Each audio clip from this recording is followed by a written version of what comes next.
Hey guys, HDvee here, and today we're taking a look at Easter eggs in Pokemon Sword and Shield, the 8th generation games, jam-packed full of some of the coolest little secrets and references. And so today we're taking a look at 10 of the coolest ones. So if you're excited for the video, drop a like down below. If this hits 700 likes, we'll do a part 2, because like I said, bloody loads. Also, make sure to leave a comment with any other Easter eggs that I did miss in the video, and subscribe as well if you're brand new. We do daily Pokemon content on the channel. With all of that out of the way though, let's get into the video, and I really hope that you enjoy. So, starting things off with the first Easter egg, it is all about the Joy-Cons. It's straight off the bat in your room. So, players of Sword and Shield might have noticed a Nintendo Switch in the protagonist's bedroom. What they might not have noticed though, is that the color of the Joy-Cons on your character's Switch can be changed.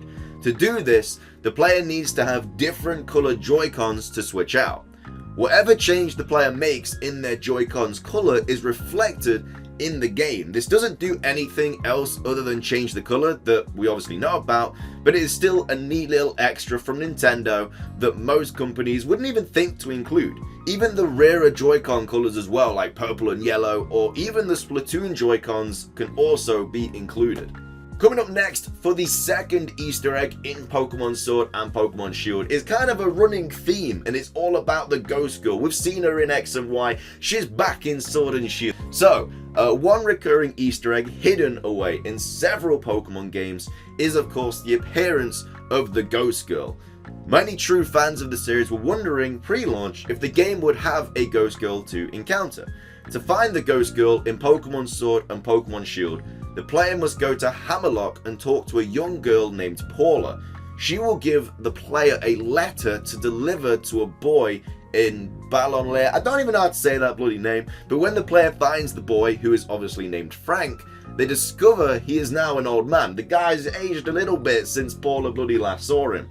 Frank tells the player he remembers Paula when they were both children, but then obviously she got really ill, and so they had a massive argument because she didn't tell her, and then he basically moved away shortly after. And then when the player returns to Paula, she is gone, but she leaves something behind for the player. So kind of spooky if you think about it. And the Ghost Girl, I don't know why they keep including her in Pokemon games, but it's a really cool little Easter egg. It's a cool little running theme, and hopefully she will be in the next Pokemon game. Coming up next as the third Easter egg, it's all about the gym leaders. Now, there was quite a lot of talk about these before Sword and Shield did arrive in the trailers and stuff. People were trying to predict the next trailer date because of the jerseys, but no, that's not actually the case.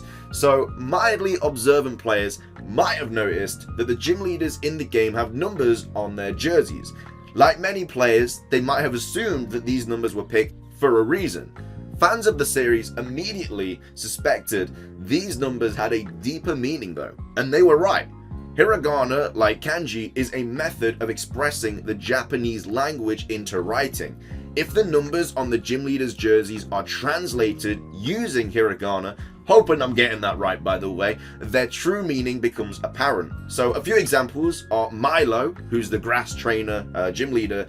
His number 831 is translated to vegetable, and the fairy trainer Opal's number 910 translates to cute. So a really cool little Easter egg there with the gym leaders. Coming up next as the fourth Easter egg for today's video is all about Sherlock Holmes. Obviously quite an iconic British character, but it's actually a little Easter egg in Pokemon Sword and Shield referencing the detective.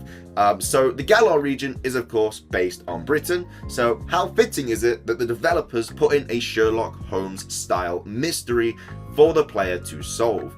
If the player enters a room on the second floor of the hotel in Circhester, they will stumble upon a man confronting a group of people about his missing berries. You know, he's hungry and somebody's stolen his snack.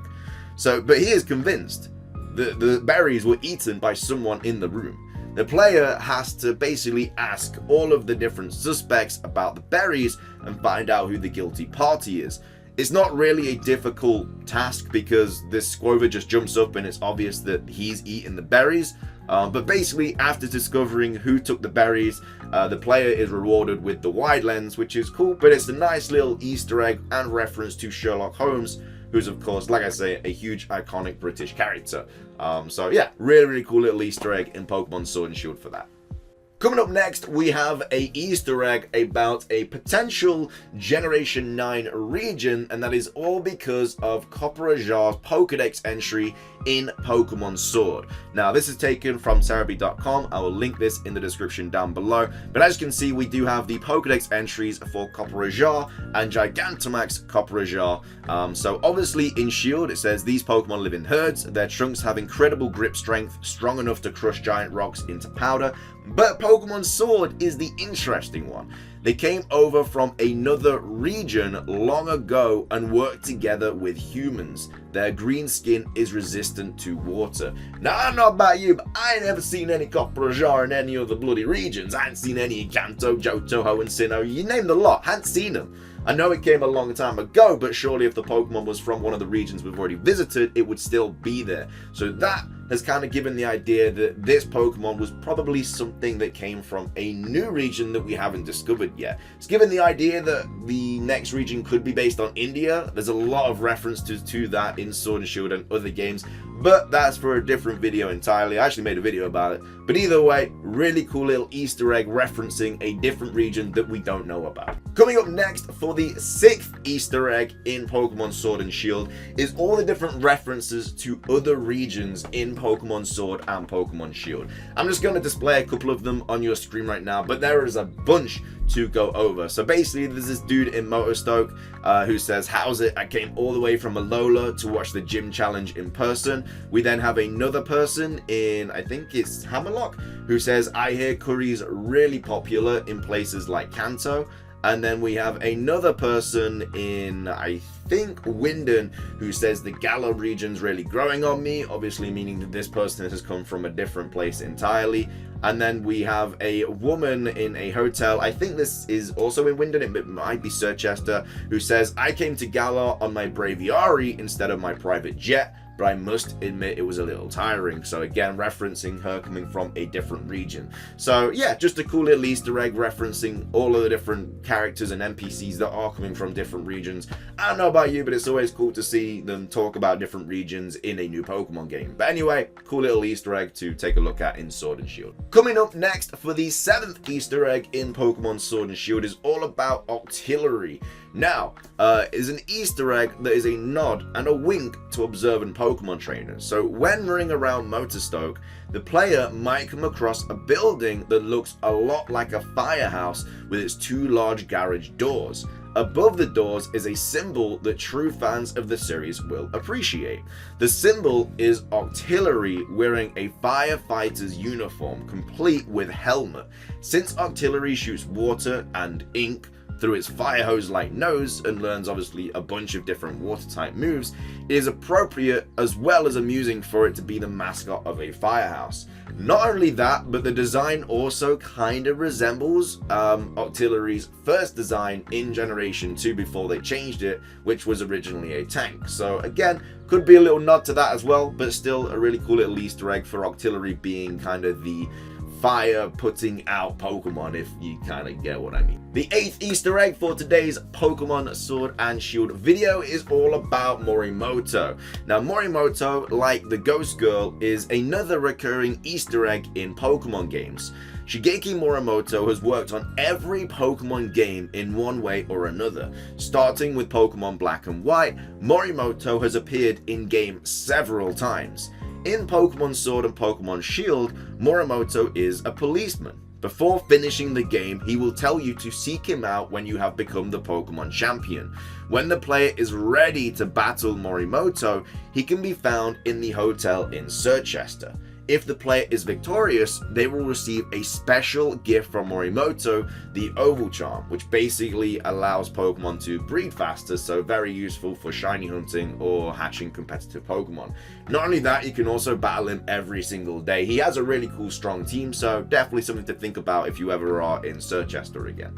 Coming up next for the 9th Easter egg in Pokemon Sword and Shield is a blast from the past, and that is Mr. Mime, but more specifically, the Mr. Mime that you trade for in the original Red and Blue games. So if you go to Winden and you go to the little fountain place, there is a kid with a Galarian Mr. Mime. And if you talk to the kid, he says, this Mr. Mime's name is Marcel. It's really amazing. Now, this is quite a cool Easter egg because it is a nod to the Mr. Mime that you do get in the original Red and Blue games. You have to trade it for an Abra, and the Mr. Mime that you do get is named Marcel. So it's really, really cool to see that this Mr. Mime has traveled all the way into Galar as a Galarian Mr. Mime and is also named Marcel. A really cool little Easter egg and a nice nod to the original Pokemon game. Finishing things off as the last Easter egg for today's video is all about Pokemon Go. Now, if you go to the hotel in Sirchester, there is a girl there that is basically playing on her phone, and you can kind of see her hand movements, swirling a Pokeball as you would in Pokemon Go. Now, if you go up to her, she will say, and go, kind of making the reference even more obvious, the fact that she said the word go. She says, I'm Mr. Gen, it's harder than it looks to get a catch. And then she says, you look like you'd know the proper way to throw a Pokeball, obviously referencing Pokemon Go. And with that, that is the last Easter egg for today's video. I really hope you guys did enjoy. It was a really cool thing to go back through the game and take a look at all these different Easter eggs and stuff. Like I say, there's a lot more. So if you guys do want me to make a part 2 to this, let's hit 700 likes and I'll do a part 2 next week. I know Easter's on Sunday, but you get the idea. Easter eggs are all year long, everybody loves chocolate.